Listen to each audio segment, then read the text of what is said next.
Hello, everyone. Good afternoon. Welcome to the webinar, Darkness Was Here Yesterday, Józef Konrad's View of Men and Politics. This webinar is presented jointly by the Kościuszko Foundation and the Polish program at Hunter College, CUNY. My name is Ewa Zadworna. I'm Vice President and Director of Cultural Affairs at the Foundation, and it is my pleasure to welcome our guest speaker, Jaroslaw Anders, and Dr. Małgorzata Pośpiech, the head of the Polish program at Hunter, who will moderate the discussion after the talk. This is the 7th webinar presented in this series, aiming to increase knowledge and deepen understanding about Polish literature. In the past, the presented lectures discussed the life and body of works of such writers as Zbigniew Herbert, Witold Gombrowicz, Bruno Schulz, Ewa Lipska, and the New Wave writers, including Adam Zagajewski, Stanisław Barańczak, or Ryszard Krynicki. The recordings of all these programs are streaming on the Foundation's YouTube channel. And today, on the agenda, there is a discussion about yet another literary genius hailed from Poland, Józef Konrad, Polish-born British writer, recognized on both sides of the Atlantic as one of the greatest names of modern fiction and one of the greatest of all English novelists and stylists. Our speaker, Jaroslaw Anders, surely needs no introduction to our regular viewers. However, to all who are joining us today for the first time, let me make the introduction. So Jaroslaw Anders is a freelance writer, translator, and editor. He's the author of Between Fire and Sleep, Essays of Modern Polish Poetry and Prose, published by the Yale University Press. He's also the author of numerous articles in the New York Review of Books, the New Republic, the Los Angeles Times Review, and other publications. He has translated several books from English into Polish and from Polish into English. In the past, he served as a writer and broadcaster for The Voice of America and worked in the Bureau of Democracy, Human Rights and Labor of the US Department of State. And as in the past, he is joined today by Dr. Małgorzata Pośpiech, a writer, documentary filmmaker, journalist, and photographer. Dr. Pośpiech is a published translator and author of several novels, some of which were nominated for the Central Europe Literary Award. She's also the author of a collection of poems, and just days ago we've learned about her most recent publication titled Szczeliny Czasu, which now is available for Polish-speaking readers. Professor Pośpiech is in charge of the Polish language and literature program at CUNY's Hunter College, and she's a driving force behind this program's expansion. Over 160 viewers, decided to take time out of their busy schedule to join us here on Zoom to learn more about Józef Konrad. Therefore, without further ado, I'm turning this webinar now over to Jaroslaw Anders and Dr. Pośpiech. Welcome. Thank you very much, and the floor is yours. Hello, thank you so much, Ms. Zadworna and the Kościuszko Foundation for inviting the Polish program at Hunter to be participants, to participate in this Polish literature series of lectures. Welcome to our guests. Thank you all for coming. I would like to welcome Professor Jaroslaw Anders. Thank you so much for meeting us virtually. It is really a pleasure. I'm looking forward for this lecture about a writer who is very interesting and intriguing, because in his writings, he always asks the questions which are timeless, which are very difficult, universal questions about very important like human beings. And there's no really very simple answers. He doesn't give simple answers for that. So without further ado, it's my pleasure to welcome Professor Anders on our virtual floor. Thank you very much. The pleasure is mine. It's always a pleasure to be here. I would like to start with Konrad's own words, to start with one of my favorite book openings. The Nelly, a cruising yawl, swung to an anchor without the flutter of the sails, and was at rest. The flood has made, the wind was nearly calm, and being bound down the river, the only thing for it was to come to and wait for the turn of the tide. a lot of nautical terms. Swing to an anchor, to come to, the tide is rising and stops, and the boat moves slowly around its anchor.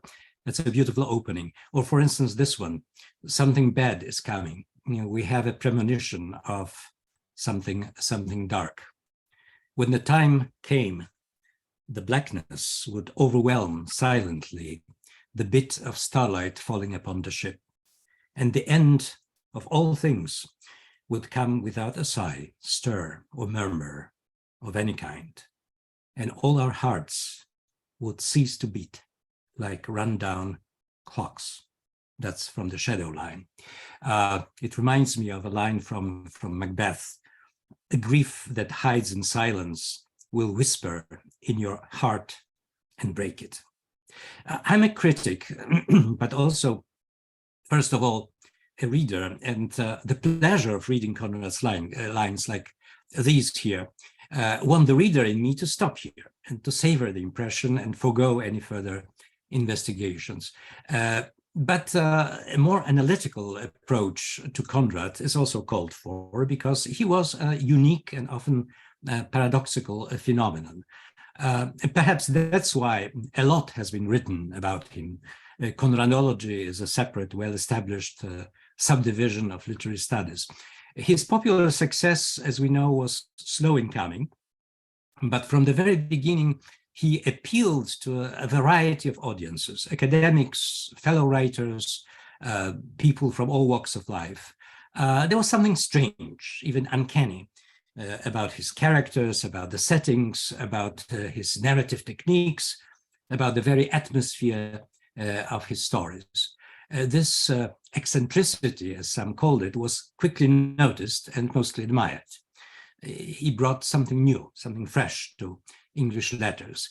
John Galsworthy, who happened to be traveling as a passenger on one of Conrad's ships on the way from Australia, and whom Conrad later befriended, wrote that he brought to English letters a richness of coloring, a variety of phrase, and a subtlety of conception such as we had not before he came to us. So something new was there. It was probably more difficult to figure out what it was and what it came from. In the long history of Conrad studies, all the way to our contemporary times, he was being assigned all sorts of places and called all kinds of often contradictory terms. He was considered a romantic and an anti-romantic, a realist, an impressionist, a symbolist, a moralist, a moral skeptic, an ironist, an existentialist, and many, many other terms. He had a way of confusing everybody's expectations while meeting them. Conrad often spoke or wrote about his own writings and letters to his friends and in introductions to some of his works, but those explanations, those self-explanations, are not particularly helpful. They are often aphoristic, they are very general. The most often quoted statement of this type comes from the introduction to The Nigger of the Narcissus, where he writes, a work that aspires, however humbly, to the condition of art should carry its justification in every line. And art itself may be defined as a single-minded attempt to render the highest kind of justice to the visible universe by bringing to light the truth, manifold and one, underlying its every aspect. Sorry. In the same introduction, he also says that his goal is to attain to such clearness of sincerity that at last the presented vision of regret or pity, of terror or mirth, shall awaken in the hearts of the beholders that feeling of unavoidable solidarity, of the solidarity in mysterious origin, in toil, in joy, in hope, in uncertain fate, which binds men to each other and all mankind to the visible world. Okay. Literary prose is an art form, just like poetry. Every sentence, every expression must have an artistic purpose. It's not just about telling stories. That was a new approach in English letters, at least. It came mainly from France, from the Flaubert school. And yes, every serious writer wants to extricate from every situation some fundamental truth, some clarity. But truth about what? There are many different kinds of truth. How can truth be both manifold and single? How this truth can lead to solidarity, bind us and to others and to the world? And why this emphasis on the visible world, to repeat it twice in this short passage, when so much in Konrad's stories is about the invisible, the inner world, inner truths, motivations, feelings, sudden revelations. His life, at least as much as it was known to his contemporaries, and he was rather selective and not always absolutely truthful about sharing it with his contemporaries, was also strange and enigmatic.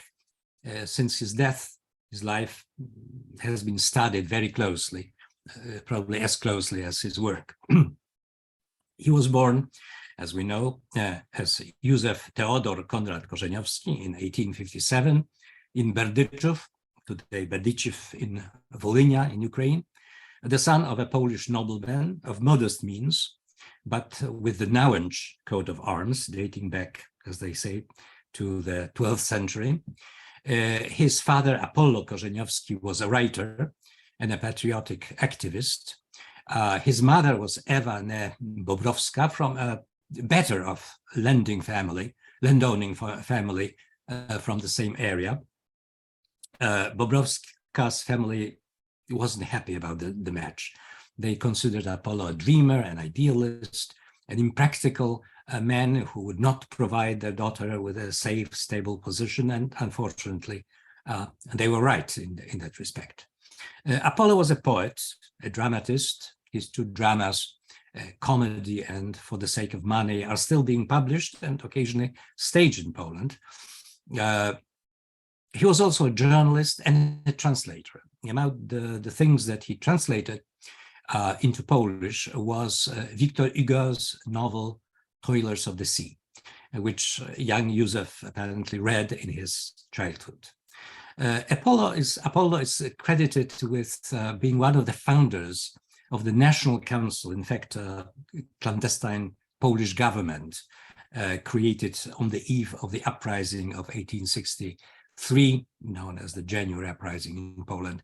He was arrested, went on a patriotic mission to Warsaw in 1861, so it was still before the outbreak of the uprising, and was sentenced to exile in Vologda in Russia.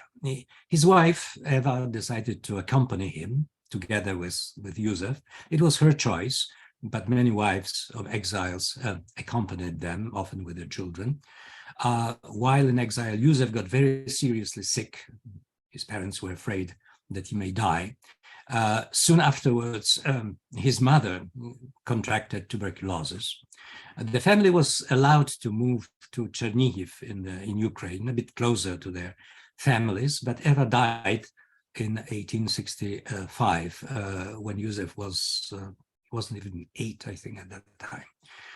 Apollo, also ill, was finally allowed to settle with his son in Krakow, in a slightly more liberal Austrian part of Poland, Austrian partition of Poland, where he raised Józef alone until his death in 1869. The years spent with his father in Krakow must have been both formative and difficult for Józef. He adored father. The adored father, a hero, was at the same time already a sick, dying man, a man who lost everything, including his beloved wife. His dreams turned to ashes, the uprising of 1863, has been crushed a year later. The situation of Poland was probably worse than ever under the partitions. So loneliness. He simply had no friends of his own age to play with, uncertain future. And then at less than 12, he became an orphan and a ward of his mother's family, especially his mother's brother, Tadeusz Bobrowski. Bobrowski was the opposite of Apollo, a very practical, resourceful, diligent man, highly intelligent, with a degree in international law. He was offered a professorship in the Kazan University in Russia, which he declined to take care of the family estate. He was a Polish patriot, no doubt about it, but he was an opponent of Polish insurrectionism. He focused on the preservation of the national substance, national identity, language, culture. In short, he was a typical positivist against Apollo's romanticism. He seems to have truly loved his nephew with a kind of dry, reserved love, and he supported him, including financially, practically until his death in 1894. In his letters, he constantly instructs, admonishes Józef, who moved to Marseille at the age of 17 against his uncle's advice to pursue his sea career, and where he lived, as it seems, a rather disorderly life. He was engaging in all sorts of financial schemes, losing a lot of money, getting into trouble, including a curiously ineffective suicide attempt. He seemed to be aiming at his heart, but managed to only graze his chest. Some people say he was faking it to summon his uncle to his rescue, and the uncle did travel to Marseille and try to solve his nephew's problems. I dwell on Tadeusz Bobrowski, who published his own memoirs, because it always seemed to me, and some critics have similar impressions, that the dialogue, the letter dialogue between those two very different personalities, a dialogue that continued for decades, had a much more important impact on Konrad and his outlook that Konrad himself probably realized. And a certain duality in Konrad's vision is an echo of this dialogue.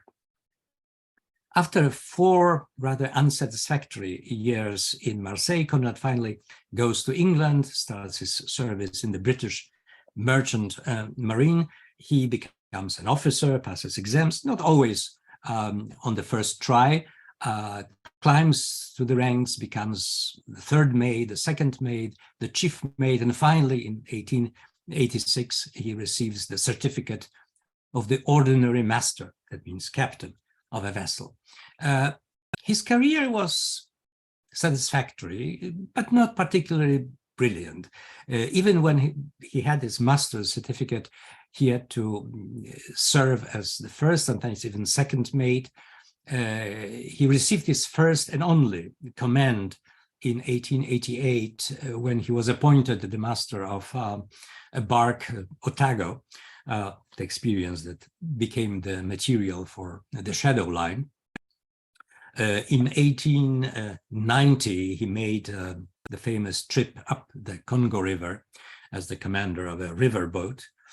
And shortly afterwards, he seems to start losing interest in the maritime career. Zdzisław Najder, the author of Konrad's biography, says that a myth of the beauty, dignity, and noble solidarity of his life at sea, not unfounded, but exaggerated, as all myths are, was the only way to counterbalance the disappointment. So the disappointment started to settle in. And in 1894, he leaves the Merchant Marine. He's 38. And at the same time, his first novel, Almayer's Folly, is published. It is also the year when his uncle dies, and the English writer Joseph Conrad is born, a rather important year in his life.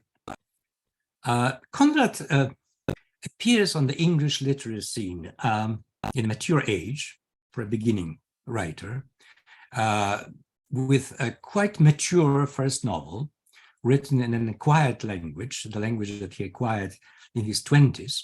He spoke French since early youth and was very fluent in it, and some people apparently took him for a Frenchman, but he continued to speak until his death with a very heavy Polish accent in English. And he appears in a very particular moment in the history of English literature. These are the last years of the Victorian era. The Victorians are still very much being read, and the great late Victorians like Thomas Hardy or George Eliot are still writing. Much of Conrad's career takes place in a short interim period, 10, 15 years, called the Edwardian era, when Victorian certainties started to be questioned, political and social certainties in the first place, but also moral assumptions, standards of behavior, notions about relations between sexes. The situation of women becomes an issue. The names that dominate this period are Arnold Bennett, G.K. Chesterton, John Galsworthy, Rudyard Kipling, George Bernard Shaw, H.G. Wells. Conrad knew practically all of them. And there is, of course, the looming presence of the American transplant to England, Henry James, whom Conrad also met a few times. But Conrad's career also overlaps partly with the period we call modernist, when the uncertainties become much more profound. They become epistemological. What is truth and how can we know it? And metaphysical, what is the meaning of all that? There is a sense of fragmentation. The world becomes a heap of broken images, to quote T.S. Eliot, The Wasteland. And there are various attempts, aesthetical, philosophical, sometimes even religious, to put this broken world, this Humpty Dumpty, together again. Conrad was the contemporary at the later stage of his life of the likes like Ian Foster, Virginia Woolf, D.H. Lawrence, and James Joyce. T.S. Eliot published his Prufrock poems in 1917, the same year that Conrad's The Shadow Line appeared. When, according to Virginia Woolf, who spoke probably with tongue-in-cheek, human nature changed on or around December 1910, Conrad had still over a decade of writing a life ahead of him. What is interesting is that elements of all these literary modes or perceptions, Victorian, Edwardian, modernist, can be found in Conrad's writing. What is even more interesting is that they appear there not in a chronological succession, not as an evolution, but often simultaneously in various configurations, counterpoints, sometimes collisions. Again and again, we notice Conrad's strong attraction to order, clear rules of conduct, what we would call today traditional values of decency, duty, human solidarity, endurance, courage, honor. He says, those who read me know my conviction that the world, the temporal world, rests on a few very simple ideas, so simple that they must be as old as the hills. It rests notably, among others, on the idea of fidelity. And yet he shows us a world in which those clear lines get constantly blurred. He was sometimes called Kipling of the seas, which he hated, but his stories are quite unsuitable for the edification of future British colonial officers. His heroes are not particularly heroic.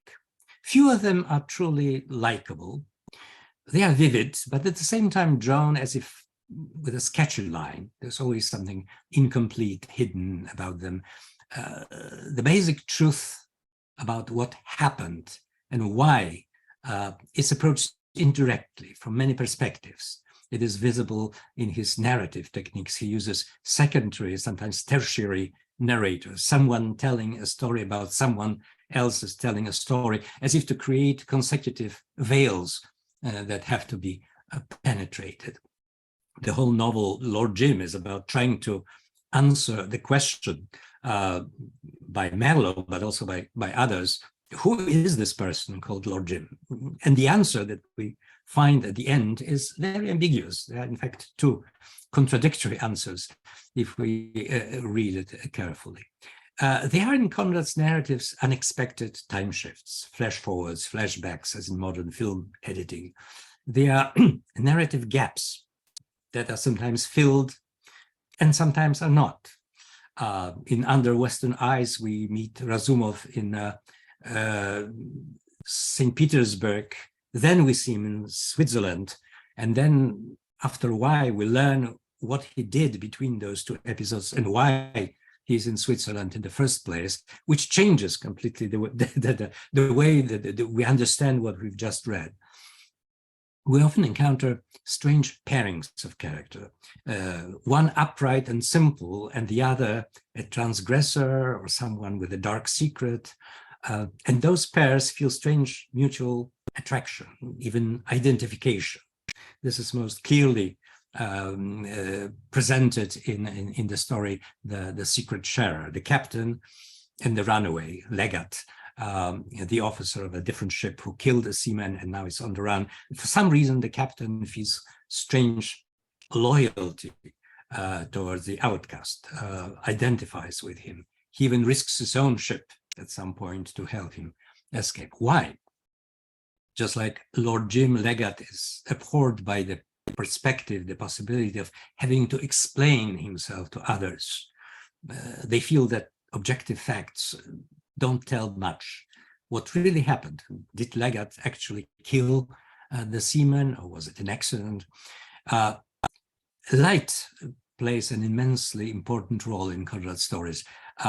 He is a lighting director of his stage, shadows, areas of dusk, fog, haze, reflections, flashes of light. Sometimes haze lights up, like when Merleau speaks in Heart of Darkness, like one of those misty halos that sometimes are made visible by the spectral illumination of moonshine. But a visible haze is still spectral, shapeless, indistinct. Konrad, the seeker of truth, the worshipper of truth, we may say, reveals himself as an epistemological skeptic. In one of his letters, he says, "The only indisputable truth of life is our ignorance. Besides this, there is nothing evident, nothing absolute, nothing uncontradicted. There is no principle, no instinct, no impulse that can stand at the beginning of things and look confidently to the end." And behind those ambiguities, this haze, if we dare to look even further, we see something even more frightening. Absolute darkness, the void, nothingness.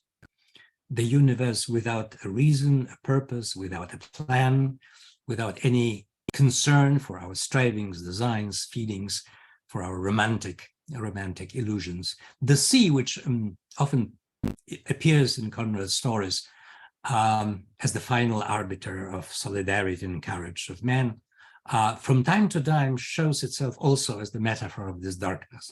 We just specks floating on the ocean of nothingness, and sooner or later we'll sink in it. There are some disturbing confessions in Konrad letters, and Konrad wrote a lot of letters, and those letters were published, mostly all of them, I think. In one of them, addressed to a friend, a younger friend, an idealistic, progressive politician, Robert Cunningham Graham, he says, "There is no morality, no knowledge, and no hope. There is only the consciousness of ourselves which drives us about a world that, whether seen in a convex or a concave mirror, is always but a vain and floating appearance." In another letters to Graham, he pictures existence as a huge knitting machine that, he says, has evolved itself out of chaos, of scraps of iron. It knits us in and it knits us out. It has knitted time, space, pain, death, corruption, despair, and all the illusions, and nothing matters. So remember in Heart of Darkness, when Mello visits the office of the Belgian company, he sees two secretaries, and one of them is knitting, constantly knitting and watching the young men who are being hired by the company and sent presumably to the doom, just knitting and knitting. These are extreme statements, and some like Najder try to defend Konrad, saying that, you know, he wrote these letters when he was depressed, bad mood, and he was suffering apparently from depression. But in general, you know, it shows us Konrad in a new light. We are quite far from the Konrad of strict moral codes, courage, solidarity, honor.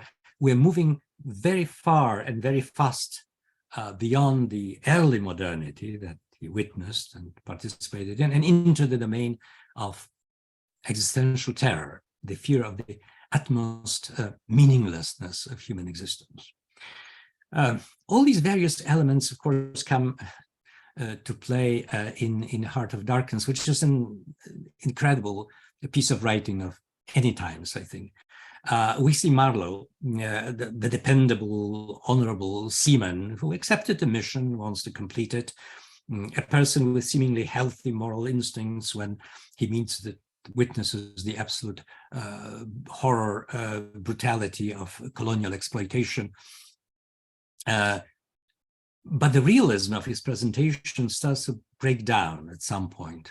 It turns into a theater of the absurd, a grotesque, some kind of parade of fools, especially when he visits what's called the central station.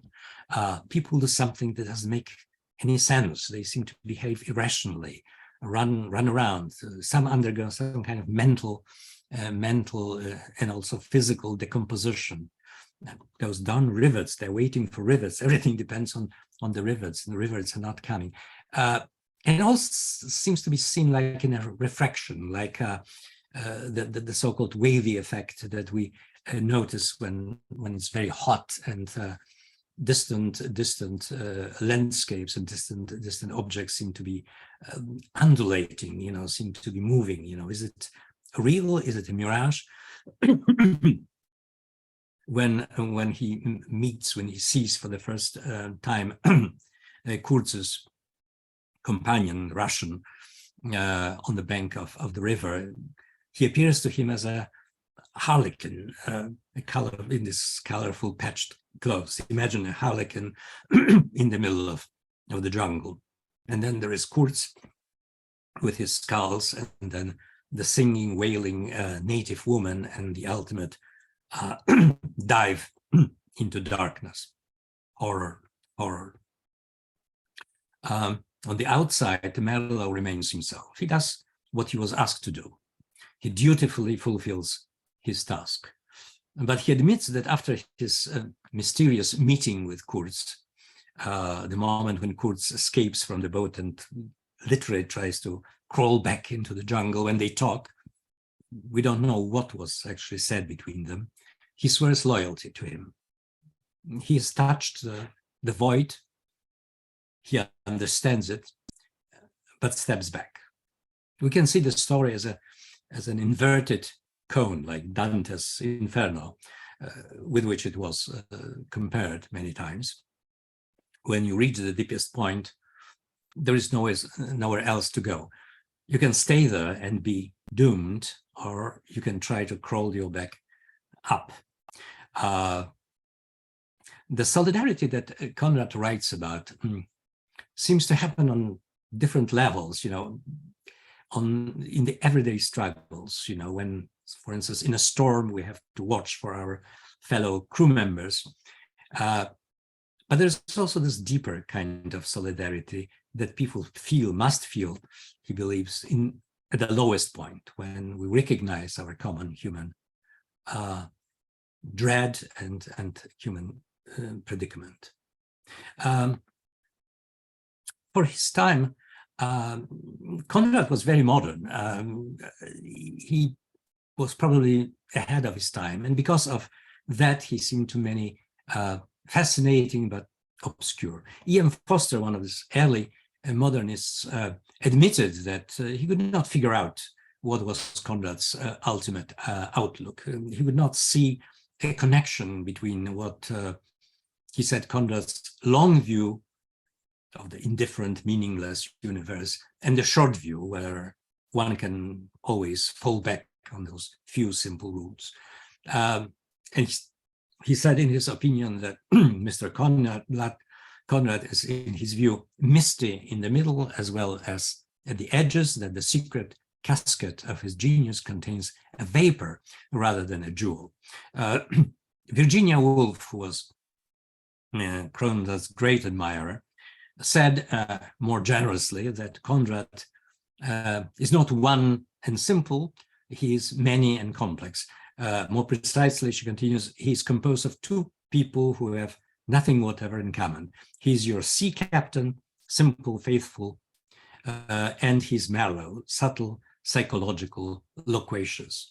The union of these two very different men makes for all sorts of queer effects, in her own words. It's an interesting theory. I wouldn't agree that there's no connection between those two Conrads, but she was onto something. Conrad often assured his readers and his friends that he's not a nihilist. It must not be supposed, he said, that I claim for the artist in fiction the freedom of moral nihilism. I would require from him many acts of faith, of which the first would be the cherishing of undying hope. What one feels so hopelessly barren in declared pessimism is just its arrogance. And he also says, I have never sinned against the basic feeling and elementary convictions which make life possible. Some critics are still puzzled and still have problems reconciling Conrad's pessimism about existence, which is implied optimism about men, about the possibility of moral commitment, which, on the other hand, doesn't seem to have any philosophical foundation. Those critics are asking for a philosophical consistency, a kind of closed circuit. They seem to forget that much of contemporary modern literature or art is exactly about the impossibility of such a closure. Literature is about shifting perspectives, the long view, the short view, the constant strain between life of ideas and life of experience. Remember the ending of the Nigger of the Narcissus, when the crew who lived through hell and behaved heroically without as much as noticing it disperses. And the anonymous narrator, one of the crewmen, muses, haven't we together and upon the immortal sea wrung out a meaning from our sinful lives? Well, have we? Perhaps, maybe. If you want to draw a simple moral from Conrad, I propose something like that. Perhaps in order to survive, which most of us want, while plumbing the metaphysical and psychological depths, we need sometimes to shorten our vision and focus on the visible world and the temporal reality, Conrad's favorite phrases. This is where we dwell, after all, and we better play by some rules. Why not those that are as old as the hills?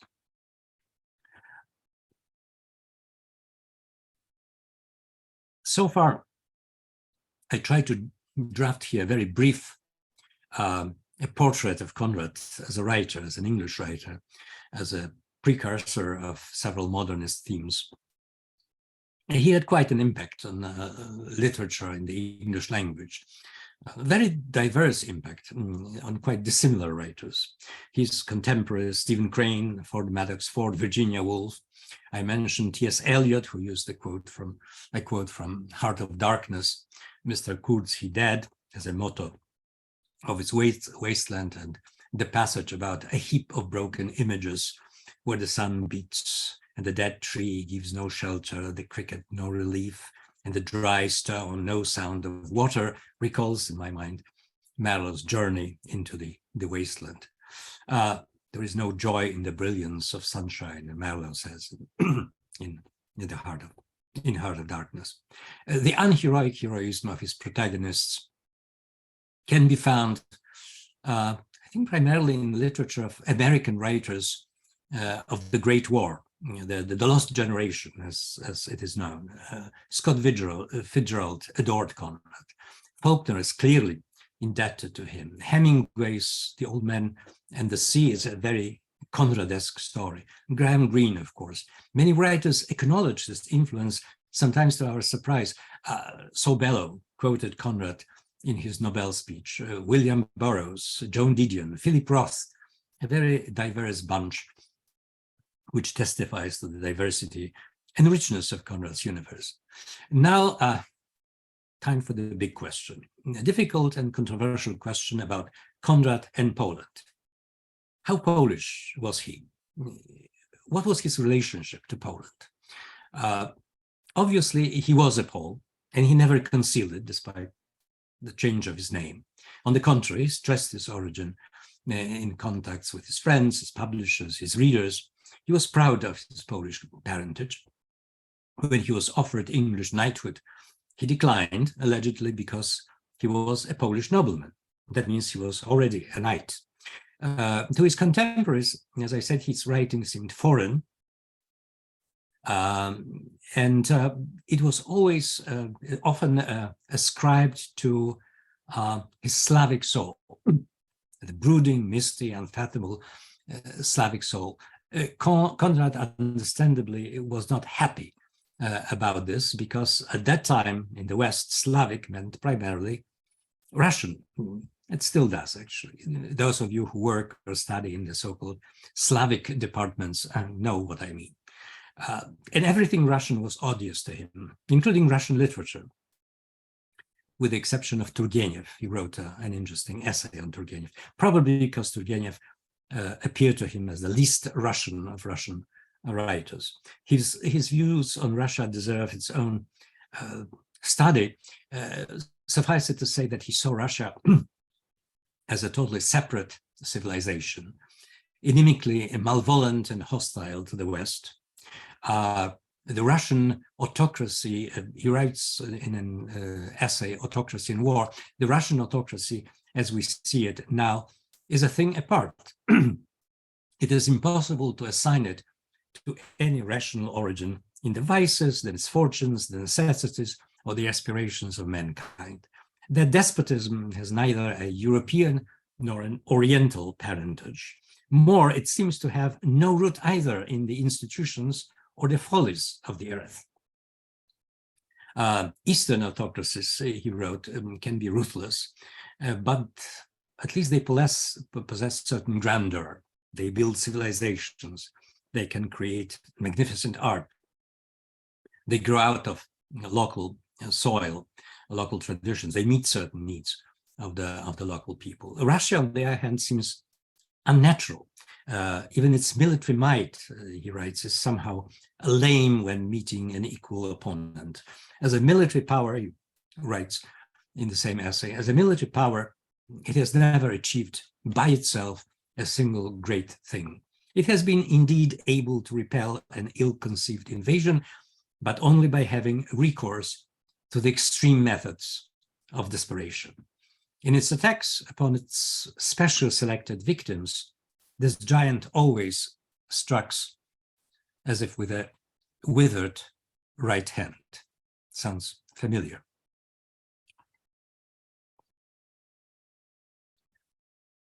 Poland was him decisively not Russia. His letters testify that Poland was often on his mind, although he devoted only two short pieces of fiction to Polish issues. One is Amy Foster, whose real protagonist is a shipwrecked Polish Highlander known as Janko Góral. The other is Prince Roman, based on a real story, the story of Prince Roman Sanguszko, a magnate from the Commonwealth who joined the uprising of 1830, the November uprising. I believe he also was thinking about his father. He spoke about his Polish childhood in a memoir, a personal record, serialized in 1908 and published as a book in 1912. He visited Poland only 3 times, 2 times just to visit his family. His thoughts about Poland were not happy and not hopeful. I look at the future from the depth of a very dark past, and I find that nothing is left for me except fidelity to a cause lost, an idea without future, he wrote in another letter to Graham. There is no doubt that he carried an important baggage of Polish experience, which distilled through his experiences at sea and his many readings, he brought to bear on his works. For example, the spirit of tragedy, doom that hangs over his heroes. This is not to say that this is something completely alien to English literature, to mention just Hardy, but its ubiquity was noticeable, and its sources can probably be traced to his Polish lectures and family stories he must have heard during his Polish youth. It is equally possible to look for Polish sources in Konrad's ambivalent attitude towards Romanticism. Romanticism understood in the Polish way. In England, Romanticism was a literary movement, and in Konrad's time, it had very little relevance. In Poland, Romanticism as an ethos, a spirit, a set of values, a model of behavior, it's still, as we know, a subject to heated debates. Konrad called himself once the last romantic, but his novels and stories are full of warnings about romantic illusions, the illusions of romantic power and vulnerability, license, drive to pursue the impossible. His romantic dreamers, like Lord Jim, get painfully disappointed in the world and primarily in themselves. We have to grow up, he seems to be saying, to rid ourselves of our illusions, and only then we will be able to face the world as it is and prevail in it. We have to submit to the element and let it carry us, as Stein, the character, Lord Jim, explains. But there's also a spiritual loss in this growing up. Konrad's positive heroes, those good, honorable seamen, those who do their part, who remain at their post, keep holding to the steering wheel, are not particularly captivating, in my view, or colorful characters. I think about the French lieutenant who boards Jim's Patna with the Pilgrims and stays with the Pilgrims until the end. Captain Old Singleton and his first maid Baker in the Narcissus. The mature Captain Lingard of Almayer's Folly and Outcast of the Islands. They are indeed a bit unimaginative, strong but not grand. They seem, as Marlowe puts it in Lord Jim, to escape from the grim shadow of self-knowledge. What saves the day in extreme situation in Konrad's tales is, to quote, again, Konrad himself, the dumb fear and the dumb courage of men obscure, forgetful, and enduring. But Romanticism lingers, and we see it in the story Youth, which is about the gain and loss, but mainly loss of this coming of age, the experience of maturity. The Shadow Line is also about that. There is this constant tension between Romanticism and pragmatism, which seems to me very Polish. And to return to my earlier thesis, I see quite a lot of Bobrowski in some of those characters that seem to be victorious in Konrad's stories, not the romantics, but the pragmatists and dutiful people who can somehow limit their imagination in order to focus on the ground. Keep the eyes on the ground. Do your job. Don't let your imagination to get the better of you. We should also mention that until the first decade of the 20th century, Poles weren't that interested in Konrad either. They were barely aware of his existence. There was one instance in 1899. It wasn't a particularly happy one. It was during a debate in a Polish periodical, Kraj, published in St. Petersburg, by the way, in which Eliza Orzeszkowa, apparently without reading any of Konrad's works and basing her information on a very inaccurate and misleading article, attacked him as a traitor, who has left Poland and started writing in English for purely material reasons. That's how she understood it. Konrad, who was struggling with financial problems most of his life, was very distraught by this attack. He was noticed for the second time in 1909. And it was probably in connection with his publication of a personal record. He was approached by an interesting, rather enigmatic Pole, Józef Hieronim Rettinger, who at that time was, I think, 21, but seemed to know everybody in European politics and culture, and acted as a kind of roaming ambassador of the Polish cause. Rettinger persuaded Konrad to visit Poland in 1914, and unlike the previous visits, this one had a clearly literary and political character. The aim was to enlist Konrad as an advocate of Polish independence in England. And indeed, the visit resulted in several public statements. Konrad made in 1916, he wrote a note on the Polish problem that Rettinger delivered as a memorandum to the British Foreign Office. In 1919, he wrote The Crime of Partitions, informing his English readers about Poland's recent history. His trip to Kraków and later Zakopane was also Konrad's triumphant entrance onto the Polish literacy. He met a number of interesting people. He met his cousin Aniela Zagórska, who became his faithful translator, but most importantly, he met Stefan Żeromski, a towering figure in literature, sometimes called the conscience of Poland, who became much more than his admirer and supporter. He undertook the task of re-Polonizing Konrad, assimilating him into Polish literature, in fact, turning him into a Polish writer. Żeromski became a sponsor of a publishing project to provide Polish readers with the whole canon of Konrad's works. And he stated that his ambition was to make the translations co-equal to the original, in effect, to make them Polish originals of Konrad's books, to retranslate Konrad back into Polish. Konrad's reputation in Poland skyrocketed. Some treated him almost as the fourth Polish wieszcz, a romantic bard, a prophet, a seer, and a moral authority. His strictly literary influence on Polish writing in the interwar period was, in my opinion, rather limited. He became a truly powerful inspiration, again, as a moralist rather than a literary modernist, for the generation of the Second World War, the Home Army generation.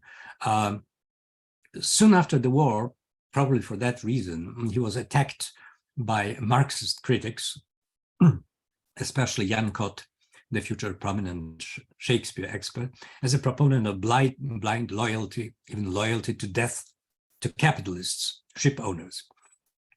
His works were banned in the first years after the war. Apparently, the authorities were afraid that he may be an inspiration to the anti-communist armed underground that was still active in those years. Later, we see Konradian influences in the fiction of Jan Józef Szczepański, a Polish writer, essayist, screenwriter, a traveler, born in 1919, so belonging to this wartime generation, and also in the poetry and speaking of Herbert, especially when in the envoy of Mr. Cogito, he sends us to the dark boundary, to the golden fleece of nothingness, with the words, "Be faithful, go." It certainly reminds us of Conrad's fidelity to a cause lost, to an idea without future. The debate about Conrad and Poland continues. Doesn't matter. He was a Pole who decided to spend his life in England and write in English. He cared about Poland, but it wasn't probably the main concern for the most of his life. He became part of English literature, no doubt about it, and global literature, and also in a special way, probably unwittingly, of Polish literature. He was a complex man, complex writer. His creativity drew from various sources, including his Polish experiences. We wouldn't have Conrad that we have if he didn't spend his early years in Poland, but we wouldn't have Conrad also if he hadn't stayed in England and wrote in English, researching and analyzing Polish elements in his literary sensibility is an absolutely legitimate and useful enterprise. Most serious Conrad scholars, not only in Poland, but throughout the world, do just that. It helps us understand Conrad better. In his diary, Gombrowicz advises some Polish diaspora writers to write in English, like Conrad. In that way, he says, their Polish exoticism would become more visible and may even prove original and attractive to Europeans. And Conrad definitely achieved something like that. Problems become, in my view, when the debate about Conrad's Polish roots becomes an emotional property quarrel. To whom Conrad really belongs? Is he ours or theirs? This is, in my view, not only futile, but maybe taken as a sign of national complexes, attempts to compensate for something. Conrad does not belong to anybody. He belongs to everybody. Everybody can truly appreciate his work. Every truly great person is a country, a continent unto himself or herself. A continent, in this case, perhaps an ocean, which, as we know, has no limits. But we have to observe at least the limits of time. So I'll stop here. And thank you very much. Thank you very much for a wonderful lecture and for taking us to this amazing journey through the not only oceans, but life and books and writings and history of literature, Polish and English. So thank you very much. I would like to start our discussion on a personal note. When did you start with Conrad, and how your view on his writings changed and why? It was so long ago, I barely remember. I think it was in high school. It was around the time when you start reading, you move from Sienkiewicz to contemporary literature, start reading Hemingway and Scott Fitzgerald and also Conrad. I don't remember whether he was on our school official required reading room, perhaps reading list, perhaps Lord Jim was. And I think Lord Jim was the first book that I read. Well, we read them as young people for moral instruction. I mean, as I suggested, Poles read Conrad differently from others. Look for different things or instructions in him. I remember a certain disappointment when I was charmed by the language and by the descriptions. I think I was disappointed by the ambiguity of it, by the ending, when he seems to be victorious at some point, finally managed to take control of his fate. But then there is this second thought that he was again deluded by his romantic dream and died unnecessarily, leaving behind a woman who loved him, abandoning the arms of a living woman for an idea, that abstract idea, something like that. The ambiguity was kind of unsettling for young people at that time, you know. But we were kind of moving into this direction, reading also Camus and others. It was what changed my perspective on Konrad was, you know, I studied English literature and English and American literature at Warsaw University, and when I started seeing him in the context of English literature, the literature of the English language, both the antecedents and sources and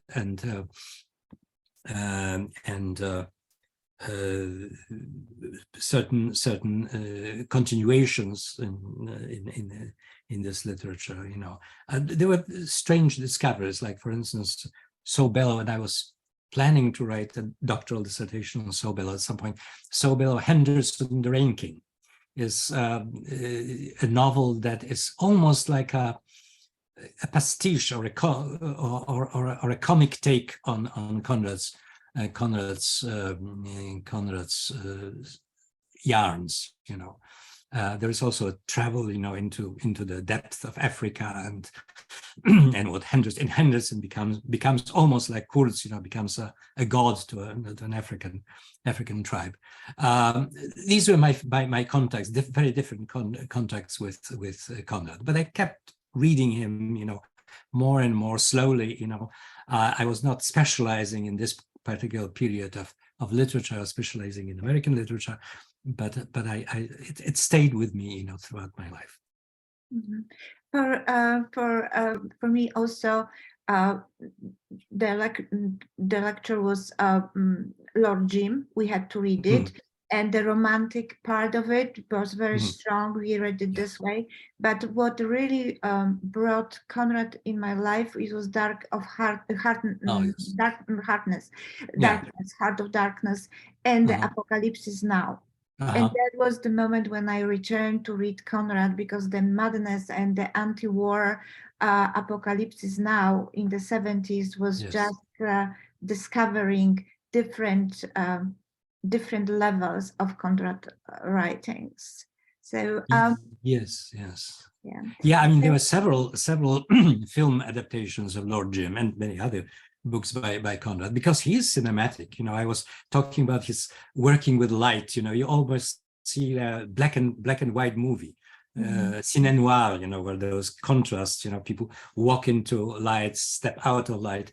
But Apocalypse Now was of course a very good translation of realities from this travel to the jungle to the war in Vietnam, and instead of the evil Belgian company, we have CIA that sends Marlowe to terminate Kurz. What was the phrase? The phrase was delivered by I don't remember. Terminate his command with utmost prejudice. That was the phrase they said. They wouldn't say kill him, you know, say terminate his command with utmost prejudice. So that was something that that was quite revelatory. Yes. What is or was your favorite book by Konrad? Favorite book by Conrad. Well, I guess Heart of Darkness is something that kind of gathers its all. I like some of his short stories. I reread The Secret Sharer recently, and I was quite impressed by it. You know, by this. Really, it was a doppelganger story. You know, the someone sees his either evil brother or his alternative self, and starts to think, you know, that could be me. I am this person, and in other reality, I am this person. It's like multiverse concept. So there are things that, you know, when you read, it's a lot. You know, Conrad wrote a lot. When you read his works, something strikes you from time to time. Say, oh, now it is my favorite book. I was never particularly fond of Nostromo. Some people believe it his greatest book. I think the characters somehow, there are too many of it, you know. Nostromo, people say, influenced Marquez, you know, his 100 Years of Solitude. But there's too much of it, you know. The book seems to be overcrowded, and the characters do not really work for me that well. The first book, Almayer's Folly, is interesting. The last book in the trilogy, the Rescue is also very interesting. It's almost like follows the line of Lord Jim, but stops before the final betrayal, you know, when the captain, you know, decides to abandon his romantic dreams and move back to duties. So yeah, it changes. It when you keep reading it, it changes and surprises you very often. We are changing also, so we are changing. Yes, so we have some questions. Thank you so much, Pani Daniela Sim. I think that question you answered already. Was Conrad likable by his peers? Yes, friends, and by Mr. Yes. Anders. So sorry. And by Mr. Anders. Yes, yes, he was liked by me. He was liked by most of his peers. Some had some objections, you know. The reviews were not sometimes not entirely laudatory. At that time, you know, there was no really what we today call literary criticism, academic or analytical criticism. You know, people wrote reviews, you know, and they wrote about the impressions, and they said things like, you know, this character is not truthful, not believable, and this is worse than George Eliot, something like that. They're not very convincing, but some people were kind of taken aback or intimidated by the strangeness of Conrad and couldn't really know how to figure it out. Mm-hmm. And another question from Ms. Sim: how many languages did he speak and write? He spoke French very well, but he never wrote in French. Mm-hmm. Did he write in Polish? Stories differ. I mean, he wrote some stories as a schoolboy, you know. Every schoolboy wrote stories at that time in Polish. But I don't think he really, I mean, his father was a writer, so it was a writing family, and writing was something that people did, but I don't know whether he thought about a writing career. Later, he was encouraged, even his uncle encouraged him to start writing in Polish for Polish magazines. There was a travel magazine called Wędrowiec, Wanderer, and he never picked it up. You know, he probably wanted to focus on writing in English and on his English career rather than distract himself with. Interestingly, I don't believe, never met any information about him writing in French.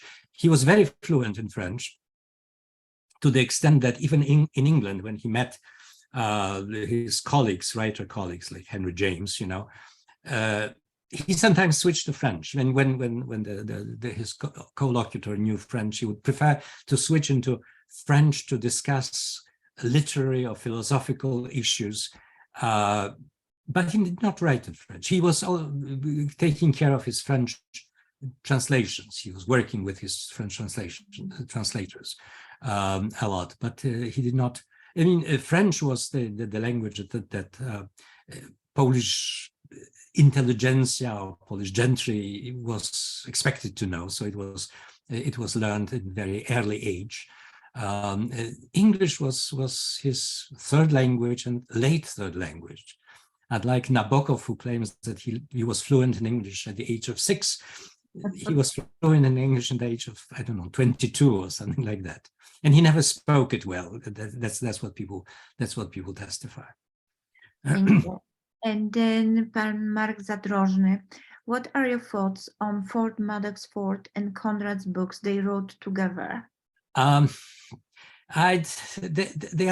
are interesting items, but I don't think that they are particularly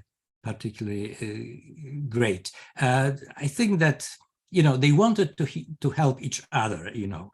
Ford Madox Ford wanted to help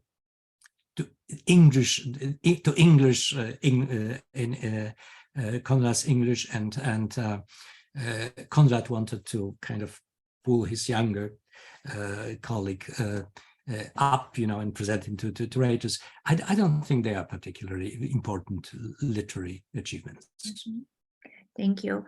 Pani Rose Kobyliński, I do not have a question. I just wanted to say thank you. Thank you so much for the webinar of Józef Konrad.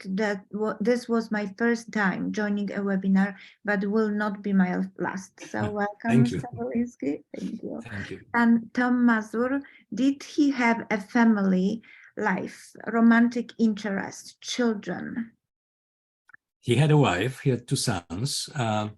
None of the sons became a writer. One of his sons, I think, fought in World War I.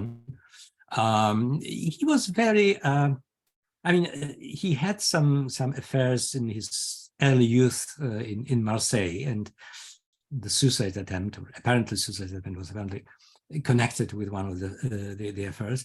But he was he married to a woman who was, again, not particularly sophisticated. I think that we can allow to say that she was very, very good wife and very good companion to him and helped him a lot. But he was very discreet about these things. And some people say that he was a bit awkward in his writing about romantic relations. That writing about romantic relations was not his strong point. He was somehow, I don't know, repressed. Today we can psychologize it. There is a story, I think, Fools, a very bizarre story about a married couple that go on a honeymoon, and a woman attacks the husband with a knife when he tries to have sex with her. So people have all kinds of theories about it. But I'm not likely to go there. In that respect. Thank you. So, another question: what is your opinion of Chinua Achebe charge against Conrad as a racist writer, especially in The Heart of Darkness? Yes, Chinua Achebe wrote an essay accusing Conrad of racism. I think he misses certain points. Later the same argument was followed by Edward Said too. He makes a point that Africa, he sees Africa as the dark continent, the continent of evil, of barbarity, of something like that, which she does, but that was something that was historically probably you have to look at it in a historical context. He makes an argument, Achebe makes an argument that he presents, juxtaposes the white civilization, the mature, the one who's outgrown the barbarity, with Africa, which is still barbarous, which of course Africans would strongly disagree with, and African people who know more about Africa would disagree with. But he misses the point that he presents the white civilization as something that is already still carrying in it, you know, this barbarity and this darkness, you know, this visit, the first contact with darkness in Heart of Darkness is not in Africa, it's in Belgium, it's in Brussels, in the office of this strange company that is trading in ivory. And darkness was here yesterday. That's the quote from Heart of Darkness. He talks about England, you know, but darkness was here yesterday and it still is here. So there is not that much difference between the white civilization and dark civilization. He also writes about, Chinua Achebe has an issue with the way he describes Africans as barely human, as, you know, sweaty, gleaming, talking about incomprehensible sounds and cannibalism. But again, I would argue that this is part of the Impressionist vision. You know, those people are traveling down the river, up the river, they are hungry, tired, you know, they have fever, and they see some boats with some people approaching, screaming something, you know, they are terrified, you know. He describes what they feel, what they see. It's like, oh, I later met those people and I realized that they have wonderful people and they have beautiful culture, which they do. That was not part of the story. So I think that Achebe missed some points, and then you have to contextualize Konrad. The other thing that is always raised is the unfortunate title of the novel about Narcissus. It was published quite recently, I think, as The N-Word of the Narcissus, which seems bizarre to me. It was published in America first as Children of the Sea. Later, it was republished under the original title. And it was published under this meek title, not because of the sensitivity of Africans. Nobody particularly cared about it at that time, but because the publishers were afraid that white readers will be turned off and say, oh, this is a novel about some black person, it's not for us. So yeah, I mean, certain controversies in that respect do follow him, but I think they are marginal and they should be treated in the historical context. Thank you. One more question. Was Konrad aware of Sienkiewicz works? This is anonymous attendee. I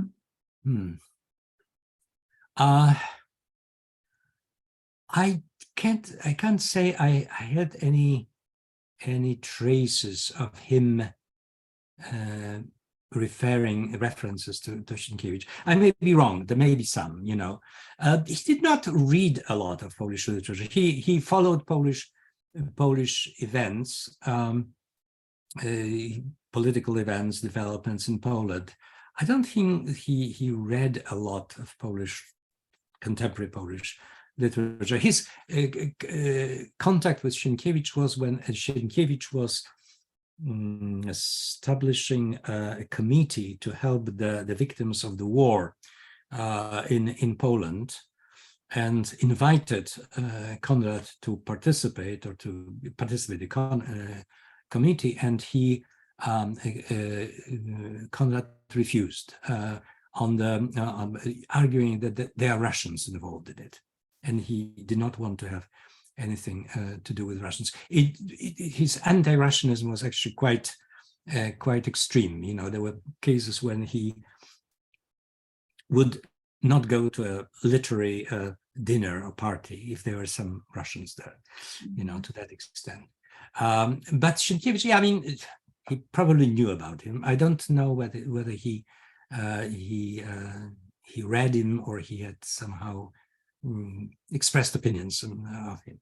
I may miss this information. Thank you. There is one remark: quality of the webinar is simply amazing. So congratulations. And another, the most profound statement that resonated through the Konrad canons is asked by Jim. That is how to be. This is reflected by many Konrad protagonists. Do you agree? What is the thing? the statement from Lord Jim. The statement is how to be. This How to is be, yes. reflected by many Yes. Conrad protagonists. Do you how to be in this world? You know, yes, we know the world. We know that it's a knitting machine. You know, knits us in and out, and we still have to be. Yes. This question, yeah, I mean, it's a crucial question, and it actually connects the two threads, the long vision and the short vision. And I tried to mention it, I mean, probably too briefly, you know, that he says that we want to be. I mean, we have an instinct of survival. Some people don't, but these are very, very rare cases. So in this terrible reality, we want to be, and we have to find a way to be.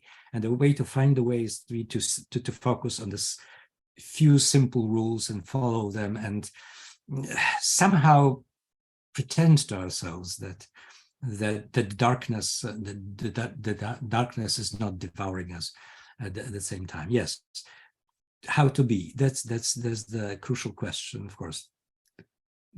Again, directs us to Shakespeare, to be or not to be.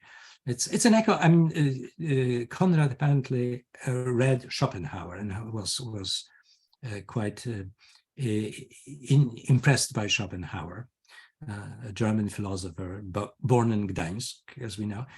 And this is Schopenhauer's question, basically, you know, what do we do with our instincts to be, you know, in the world that is very hostile to our being in general. Yes, and the last question, very interesting, but we are almost out of time. So it has been over 40 years since the movie Apocalypse Now came out. Would you welcome another contemporary reading of Heart of Darkness? Where would you see it take place? Where would it take place? Well, I'm tempted to say in Ukraine, but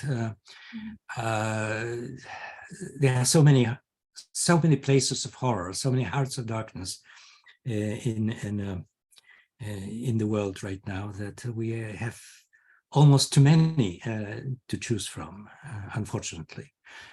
Yes, I think that there is something, you know, I see something surreal also in the Heart of Darkness. And it was usually filmed as a realist story. I sometimes thought, you know, what would Fellini do with this movie, with his eye for finding the bizarre and completely surreal in the most average, you know, standard situations, behaviors, you know. Yeah, it's a tempted idea. Yeah, I think probably it will be done. You know, it's always a temptation to look into Heart of Darkness. Yeah. And Pan Mazur, excellent, thank you. And I think that will be the end of our conversation and then of this wonderful lecture. Thank you very much, Professor Anders. It was amazing lecture. Thank you. Thank you very much. I'd like to also express my gratitude to Jaroslaw Anders for giving another excellent talk. Thank you to Dr. Pośpiech for your comments and navigating this discussion. This webinar is sponsored and presented as part of Tadeusz Solowi Lectures of the Kościuszko Foundation. And perhaps on the last note, the Kościuszko Foundation is a membership organization. So if you are a member, that's fantastic. Thank you. If not, you are most welcome to join us as a member. This way you are helping us present programs such as this one. And with this note, I would like to conclude this webinar. Thank you all very much. Thank you.